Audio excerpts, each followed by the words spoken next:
It's a pleasure and an honor to welcome Rajiv, who I consider both a friend and, of course, a colleague to the Washington, D.C. area. Rajiv is also, like many of you, a scientist, a computer scientist and a physicist, but 20 years ago decided to devote his life to the study of India, Indian civilization, and Indian spiritual traditions. He was, of course, a very successful entrepreneur prior to that, and I guess that success has sort of allowed you to spend the next sort of phase of your life in doing the work that you have. He's been an author and is a prolific writer. He blogs. He's very popular in the blogosphere, and Huffington Post and Pathos and First Post and State of Formation, and on it goes. So for those of you who haven't heard of him, you only have to Google his name to find out all about him. His most recent book, Being Different, the one that he's going to talk about today, is really sort of the distillation of his 20 years of study and serious scholarship. He also, by the way, happens to run his own foundation called the Infinity Foundation. Being Different essentially brings to the foreground the elements that make India and Indian civilization distinct from other parts of the world, but specifically the West. And in the book, it's interesting, it's fascinating. I read the manuscript a couple of years ago for the first time, and I was absolutely riveted because as an Indian, even though I've sort of grown up in India, born and raised in India, have lived in this country for quite a long time, I just felt that I had never heard or seen in writing what being Indian really means and articulate it as well as it is. And what was particularly interesting was sort of the comparison that Rajiv presents with the West, and sort of being bicultural and having lived here and being Indian American. That was of great interest to me. So Rajiv will certainly talk to you much more about the book. It is important to know that he's had, the book is already a bestseller. It's been out for 2 months, and it's a bestseller in India. It's in waves. But one of the audiences, a couple of the audiences that have been really interested in the book, which should interest this group here, is the technical scientist. The scientific community in India has found Being Different to be of great interest to what they do and to their knowledge of India.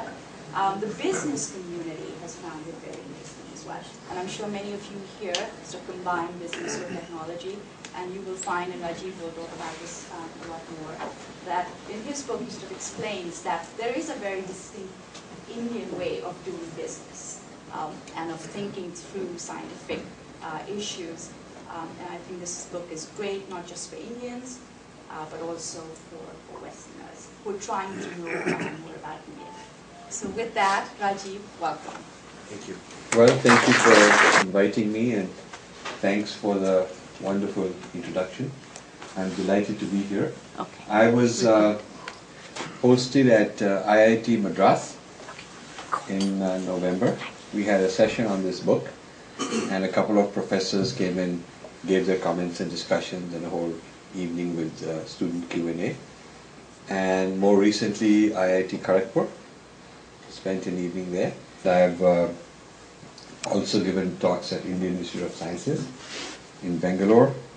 In terms of management, it was mentioned, management people are very interested. So there was a seminar at IIM Bangalore, and also there's an worldwide organization called the Young Presidents Organization, YPO. These are presidents of a company before the age of 40, and they have chapters all over. And the YPO of Chennai hosted, and then the YPO of Calcutta hosted. So I've been around, and in the recent trip I went to the Bhabha Atomic Research Center, which, as you know, is the brain trust of nuclear science and all that, and have a wonderful evening with scientists. I wasn't sure how interested they would be in matters of civilization and culture, but they were extremely interested, and it came out in the Q&A. And they pulled more out during the Q&A than I was presenting myself. So since my background is as a scientist and then in the business world, and I decided to sort of go into a journey of self-discovery and self-exploration, not only about my own personal life, but also me as an Indian, and see what is distinct, who are we, and what do we bring to the world. That's important. So the primary audience of all my writings is actually myself. I'm trying to write to clarify my own ideas, and then the sharing with other people became a kind of a natural offshoot. Started with presentations and blogs, and then people started wanting more articles and books, and so books started coming, and that's how I ended up here. I didn't leave the business world with the thought that I'm going to become a writer, but it sort of evolved that way. Now my theme has always been, in this 20 years, has been things about India, its civilization, its history, its spirituality, its culture, and those sort of things. And I found a whole lot of ignorance, misunderstanding, misinterpretation in the US school systems.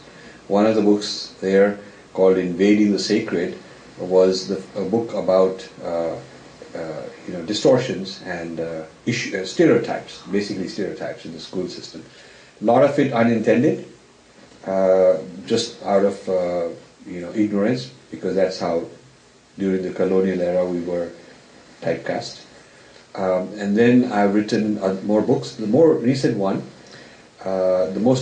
which is what I want to talk about, Being Different, is about the question, what is there about the Indian mind and the Indian tradition which is sufficient, which is radically different from the Western worldview. Now there is a term I use called Western universalism, which means that the West's idea of history, philosophy, science, values, because of the West's power, became universal.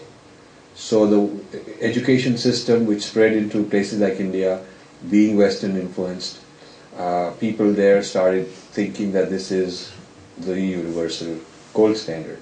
And so people in the former colonies like India evaluate their own culture against the West as the gold standard.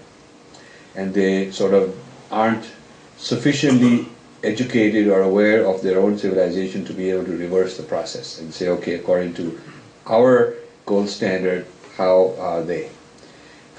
So there's some interesting things that are worth talking about in that regard. China is contesting Western universalism. China has come up with the idea of Confucian thought and Confucian universalism. Confucian universalism is a term they've coined, Confucian ethics, Confucian modernity, and what they mean is that we are becoming modern, but that doesn't mean we have to become Western. We can remain Chinese and follow our traditional philosophy of the Confucian way, and within the parameters of our Confucian way, we can also be as modern and scientific and technological as anybody else. So we intend to be number one in all these domains, but the Chinese-ness remains. And the Japanese never ceased to be Japanese, even though they came up with the best technology and science in so many ways. And you find that even in Europe, the French are very French. They are very distinct about what it means to be French, and don't like it if you mix them up with an Englishman or say it's all the same. They don't like that. And Russian is very clear about what's the history and the whole mindset of being a Russian. So the question keeps coming up, and a lot of business people want to ask me, as now they're going around the world cutting deals, they're finding out that when they do a deal involving a Chinese, he's very clear about his sense of identity, the Japanese is very clear, the French guy is very clear, the British guy is very clear. So who are we in terms of our civilizational identity? And the idea that we'll sort of melt and give up and surrender and sort of join Western universalism, we may think that that is the universalism, but all these other places I mentioned don't think so. They are very clear about their own distinctiveness. And distinctiveness is not necessarily superiority. It just means we're different. It just means that we're this way, and somebody else is some other way. It's not a question of superior or inferior. It's just a question of wanting to honor and respect one's own distinctiveness. Now, if you look at the history, one of the things I'm doing is my foundation has started a 20-volume series on history of Indian contributions to science and technology. Somebody called Joseph Needham did 30 volumes in Cambridge. He did 30 volumes on Chinese science and technology, and every university studying China looks at that as a reference work. Nobody had done something similar for India, so we decided we should do it. We have 9 volumes done, and we have a few more in the pipeline. If you look at the history of Indian science and technology, it's filled with a huge amount of pioneering work in things like metallurgy, steel, zinc distillation, which was pioneered in India, textiles, shipbuilding, water harvesting, civil engineering, on and on. There's several fields in which Indians did extremely well, and this is quite well documented. And you might be thinking that this phenomenon of Indian technocrats and highly skilled knowledge workers going to other countries is something recent, as if it's happened for the first time. But I'd like to tell you that this is also a very common trend in the early centuries. You see many Arab sources talking about Indian physicians in their hospitals, Indian astronomers, Indian knowledge workers. You see China importing a whole lot of Indian knowledge workers into China with great respect, bringing them as sort of distinguished thinkers. So the export of India, its knowledge workers, has been around for a very long time. The earliest records in Greece and Rome talk about importing Indian steel, a kind of steel called Wood's steel, W-O-O-T-Z steel, which was very tough, and that was used for making weapons and swords and shields because you couldn't pierce it. And it was sold like gold, it was very valuable, and only India had that technology. So you find quite a lot of export of knowledge workers and technology. A person in University of Massachusetts, Dartmouth, where I'm on the chair of the governing board for the India Studies program, a person there who's a historian of Portugal went to find out more about the Portuguese trade in Goa. And he wanted to find out how did they make such a huge empire with a little colony there. Why were they there? What were they doing? And he had the Indian government open up various old archives which nobody had bothered to read. And he found that the major item of trade was medicinal plants. So India, what has been classified as spices is actually medicinal plants. It's not that somebody is, taking some regular spice. You wouldn't build an empire out of that. But these were medicinal plants. And Portugal was importing this and re-exporting, supplying most of Europe. So Portugal was sort of the middleman, bringing these things and supplying most of Europe. You find that places like Nalanda University and 20 other universities in North India were like today's Harvard or MIT or Stanford. They were attracting the brightest of the brightest from all over Asia, not imposing or conquering or going there with an army to impose on them and put the Indian ideas on others, but actually people from other countries were soliciting this knowledge. The emperors in China were routinely sending the cream to places in India for higher knowledge. Southeast Asia, places like Cambodia, Thailand, Indonesia, Vietnam, were not only sending their smartest kids to learn, but also were endowing colleges and endowing programs in places like Nalanda because they were so appreciative of what they were getting in return. And though all the Nalanda University library was destroyed by invaders, the knowledge about Nalanda that we have today is reconstructed from foreign students' records. So you have Chinese foreign students who came and studied there for many years, and students from various countries. And when they went back in their own languages, they have written diaries which got published, which have been preserved. So so there's a multi-volume series on Nalanda, what was its curriculum, what was life like, who were the faculty, and that is reconstructed from foreign students' accounts.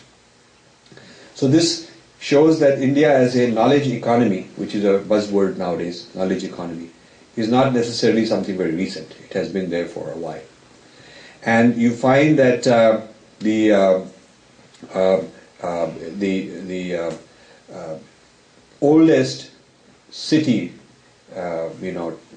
known cities or complex of cities, the Harappan, Indus Valley, Saraswati civilization, Harappa, Mohenjo-daro, Dholavira is in Gujarat, is an amazing, amazing feat. And we've done a few volumes of that in our foundation and plan to do a few more. And the former Director General of the Archaeological Survey of India, who passed away a few years ago, he was the editorial board of the series. He's the person who actually discovered Dholavira, which is the world's oldest port. And when you look at the civilization, it has over 2,000 settlements, 2,000 towns and villages, some big, some small, spread over an area half the size of Europe. So it's a very large place. And from Afghanistan, Pakistan, India, Punjab, Rajasthan, Gujarat kind of place, right up to Delhi. And this civilization lasts over 2,000 years. So you have a huge civilization scattered, lasting a very long time.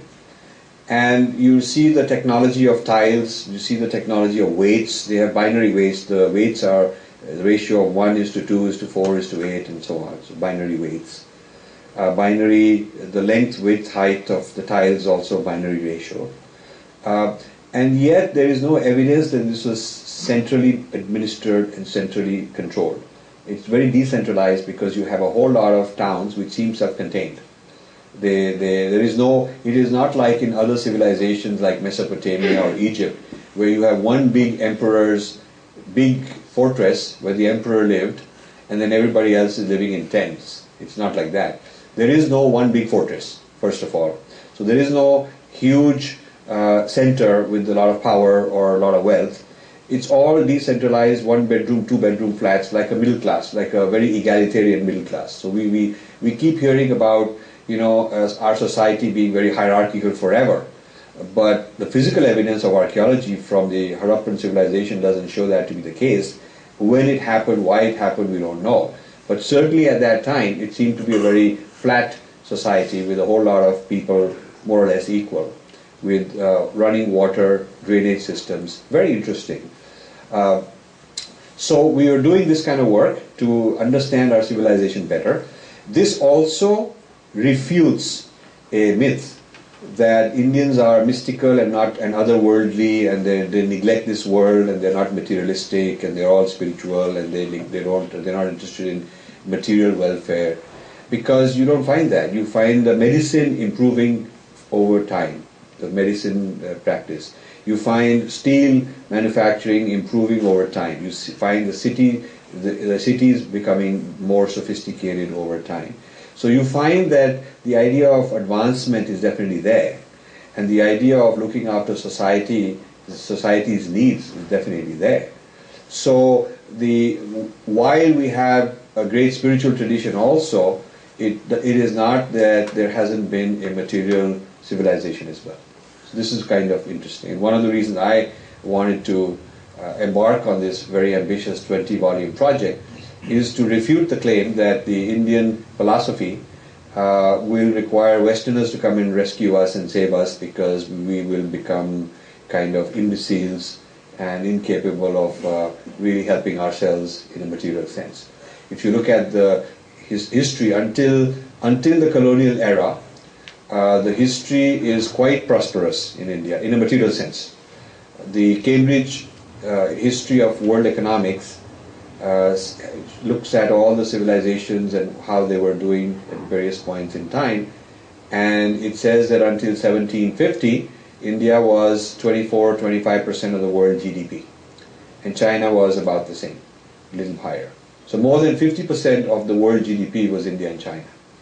And what is called the West which consists of Europe and United States, was less than 10% at that point in time. And 100 years later, the West became like 70-80% from less than 10. That's called the Industrial Revolution. And India went down to 3-4%. So there is a 100-year period of de-industrialization of India and the industrialization of Europe. It's a very interesting mathematical correlation. So while you read about the Industrial Revolution of England, it is always shown as some kind of a great event that they did it on their own, and they were somehow superior people, and they figured out all of this. And the role of the colonies in supplying the wealth, in supplying the technology, in supplying sometimes the labor, and being the market for finished goods is seldom mentioned.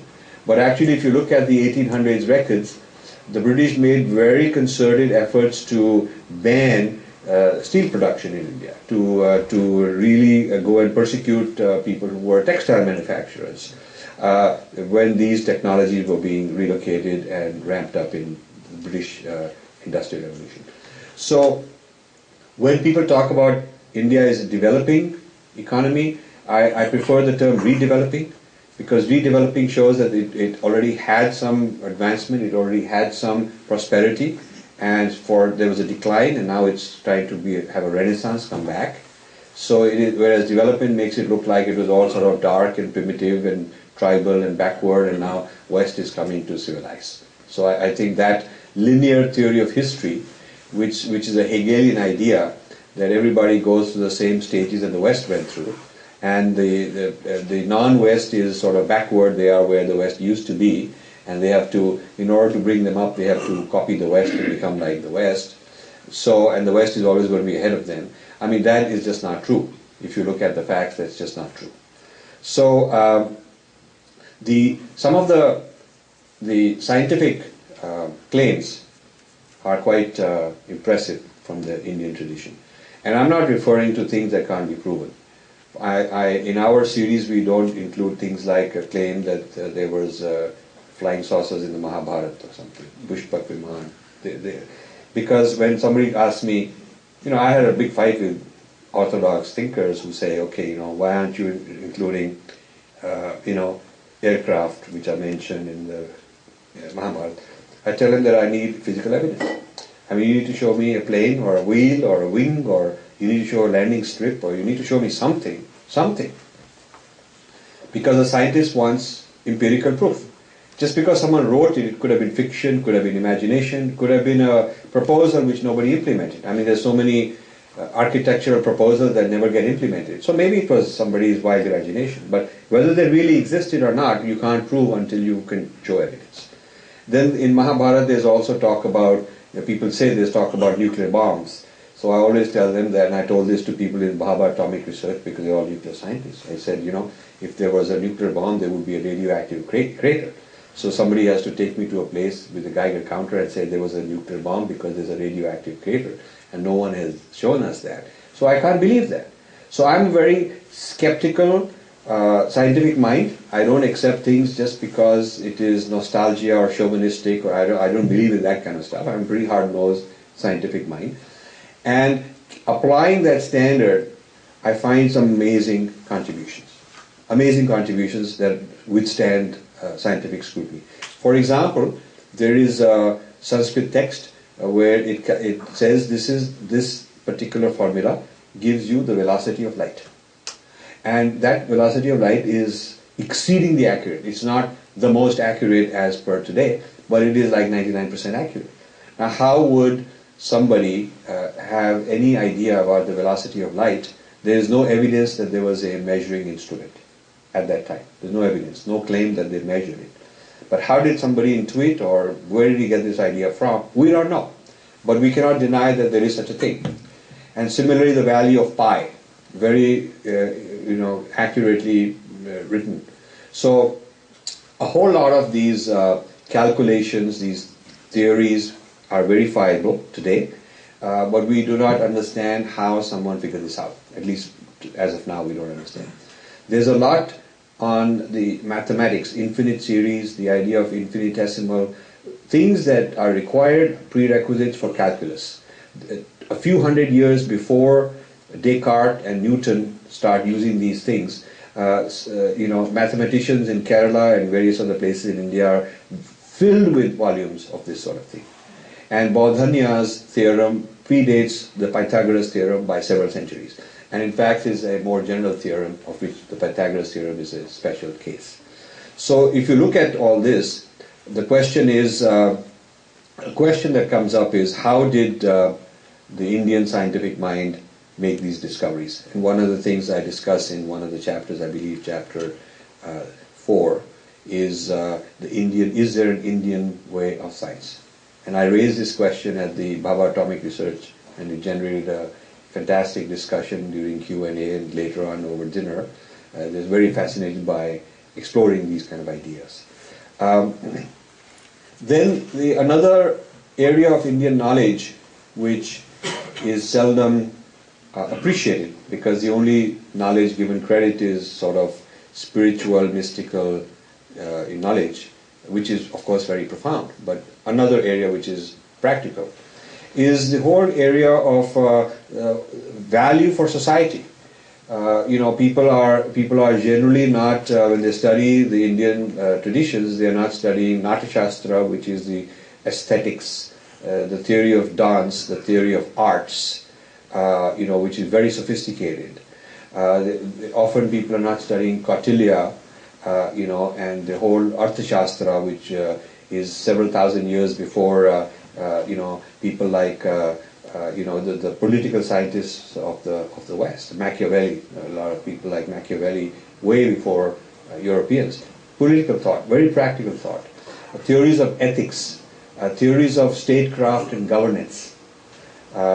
The caring for elderly in the ashrama system, very deeply rooted ideas on looking after the elderly, your responsibility towards the elderly in society, your responsibility towards animals. Now we have animal rights in the West, but this is a very recent thing. But in India it's a very ancient system, and your responsibility towards Mother Nature.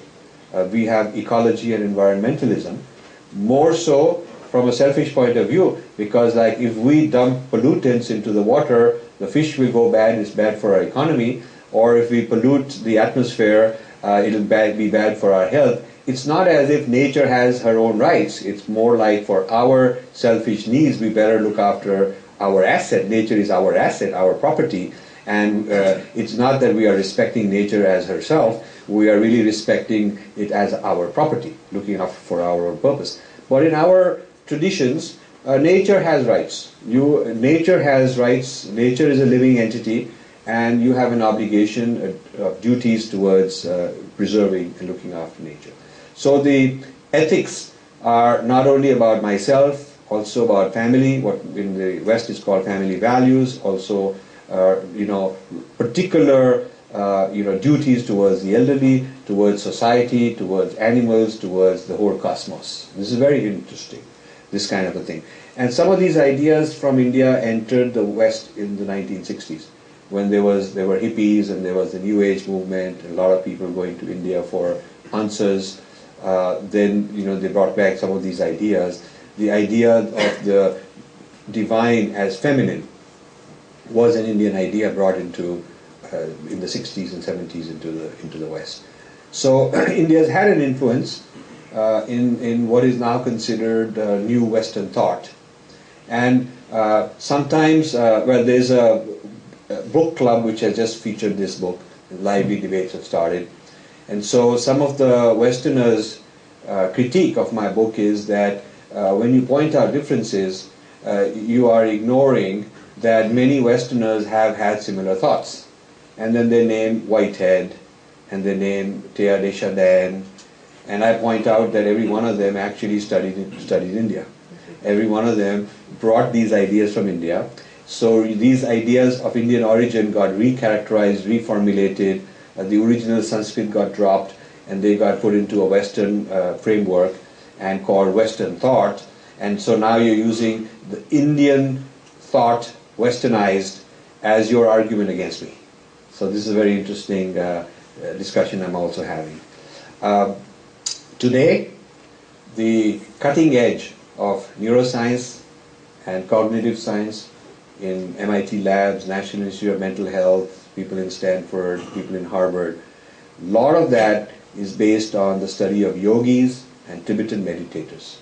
This has been going on for 25 years because by studying the higher states of consciousness that these traditional systems are able to achieve, they are finding neurological phenomena which were previously not considered to be possible. So there's something called functional MRIs which allow you to do very, very sophisticated scans inside the brain and figure out how the system is shifting when the person is practicing some technique. So the unfortunate thing which I'm criticizing is that the Westerner who measures the yogi gets to claim credit as his discovery, not the yogi who can produce that. So the argument I give is it's like an athlete who runs a very fast 100 meters and the guy with the stopwatch gets a medal. That, and you call the athlete a subject, like a rat or something. The subject achieved this and I measured it, so I get a paper and I get a prize for it. So this is what's happening. Herb Benson in Harvard studied transcendental meditators in the 60s and 70s. And he wanted to take credit for discovery, so he called it the relaxation response rather than transcendental meditation. But all the people who were studying were transcendental meditators. And he knows that, everybody knows that. And so he came up with a huge empire at Harvard, big grants he got, and he's celebrated as sort of the founding discoverer of this phenomenon. Yeah? And then Vipassana meditation, which many of you might know about, has been trademarked mindfulness meditation by John Kabat-Zinn. So in Massachusetts Hospital and in the US Department of Health and all that, FDA, all these kind of guys, they are looking at the scientific claims, the scientific benefits, medical benefits of John Kabat-Zinn's mindfulness meditation. So some Indian doctors of mine, friends of mine, one day at a party was saying, I've learned this great mindfulness meditation and I can apply it in my practice and I can solve this problem, that problem. And I said, this is an Indian thing.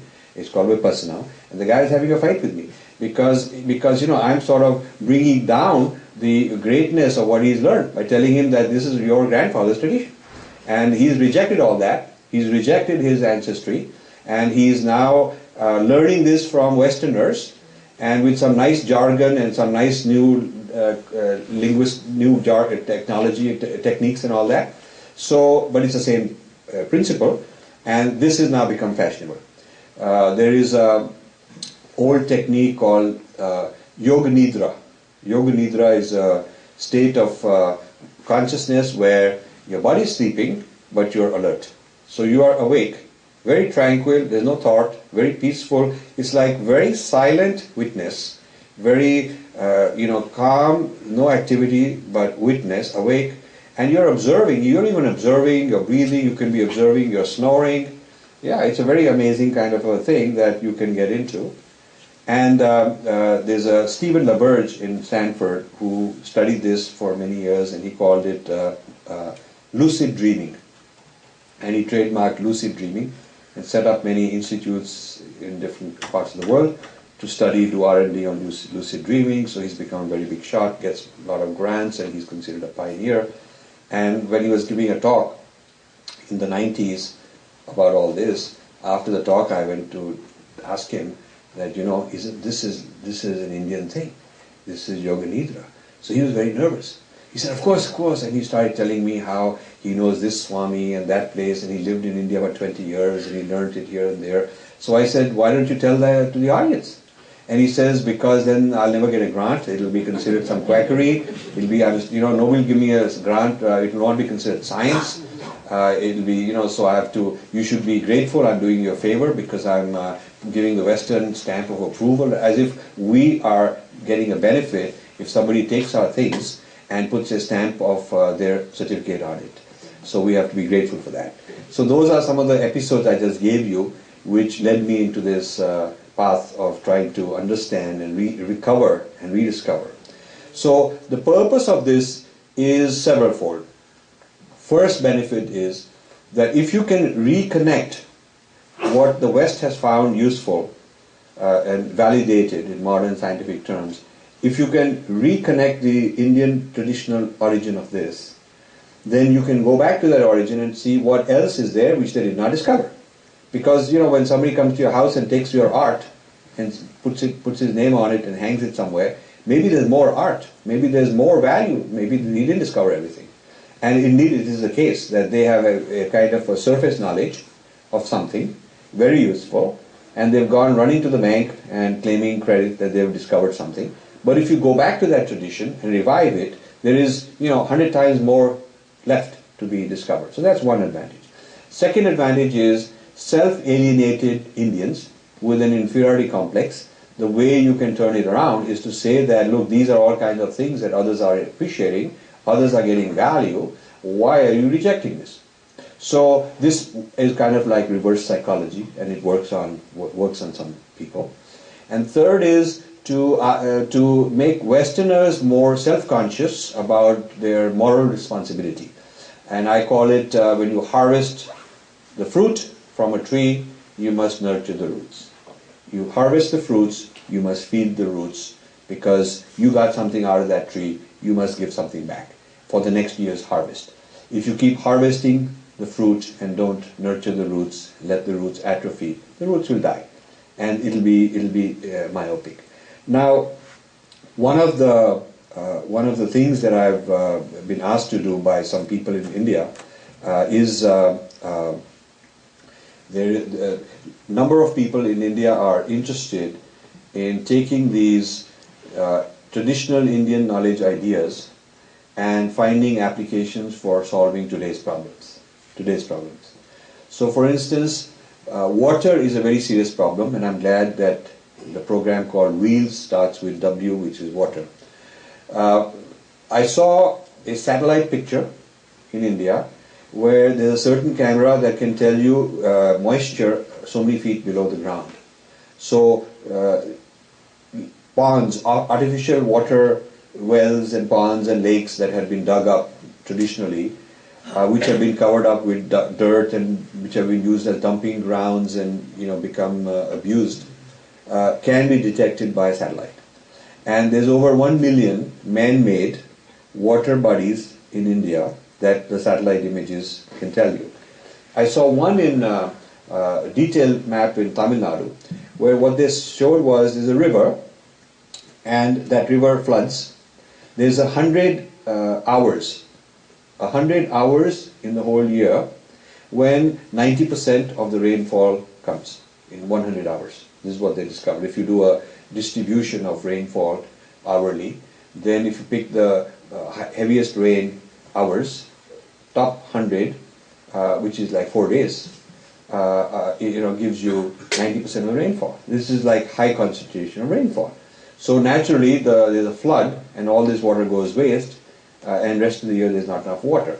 So what these people had done traditionally is when the river would overflow, they had along the river several man-made lakes. And then when these lakes would overflow, they had a second row of lakes. And when the second row of lakes would overflow, they had a third row of lakes. So they have as many as 10 rows of lakes. So each, upon overflowing, there's a little canal, little trench that feeds over to the next level and the next level and the next level. Very, very interesting. And then these fill up, and even till the next year, you've got enough water around for storage purposes. So that's an example of a technology. We're also looking at sustainability. You know, the GDP growth rate based on very intensive use of raw material, energy, very intensive use of fossil fuels, and very intensive use of other raw material is not sustainable. We have 7 billion people on the planet. They are now thinking it will not level off at 12 or something. They thought it would. It may go up to 15 by the end of this century. So where will the raw material, the energy, the capital, the land for growing food, where will that come from with such a high density of population all over the world? I mean, this is a question for a new kind of approach to science and technology. We cannot just go on imagining that, everybody becomes like an American. If 300, 400 million Americans have a certain density of automobiles, per 100 people there's a certain density of automobiles. If 1.2 billion people in India want to achieve the same density of automobiles in 1/3 the amount of land, the density of automobiles will be such that India will become a parking lot. The whole India will be like a big parking lot. I mean, even 20 lanes, 40 lanes roads will not be enough because the sheer population is too much. So obviously, the wrong strategy is to mimic the United States, because India does not have the same situation and must, come up with very different priorities on how you give a good lifestyle. So there is a role for Indian ways of thinking and Indian traditions in order to figure out what's a more balanced and sensible, sustainable, achievable thing. Because if every Indian is craving to become like an American, is measuring with the American as the gold standard, you will have a lot of frustrated people.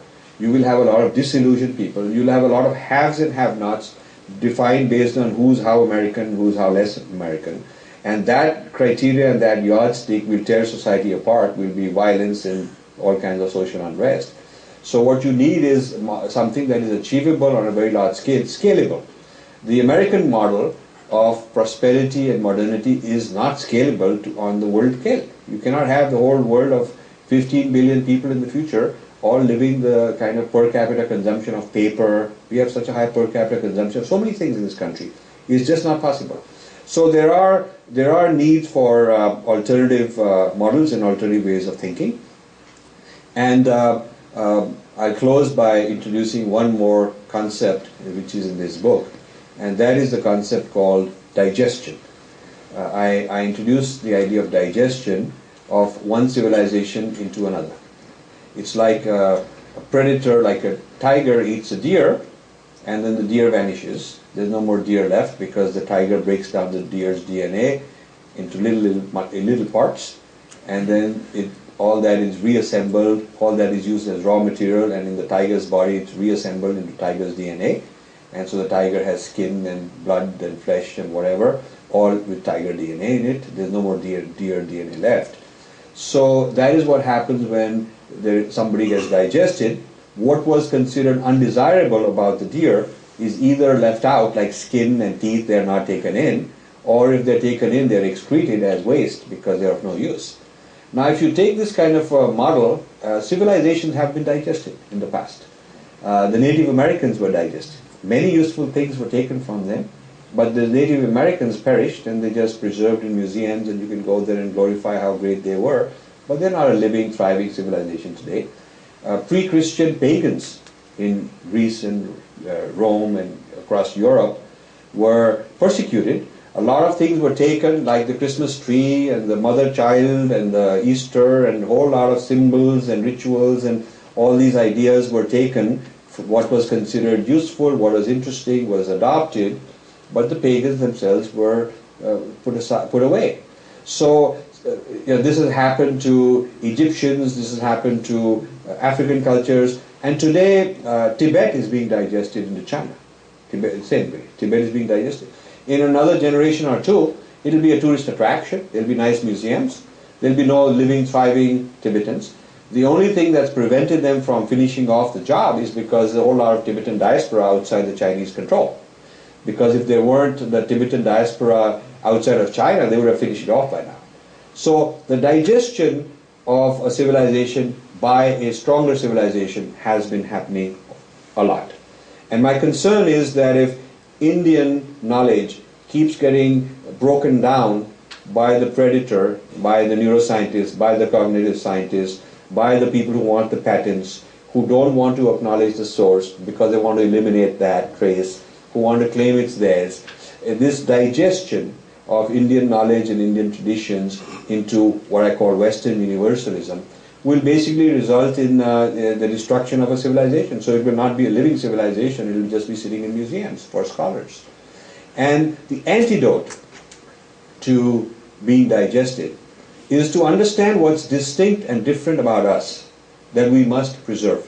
What is it that is of use It's not just for nostalgia kind of a thing. What is it that's useful today, that is distinct about our civilization, that's the signature of our civilization, that's the DNA of our civilization, that we must understand, and then we must preserve it as something we cannot negotiate away. We cannot just give this up.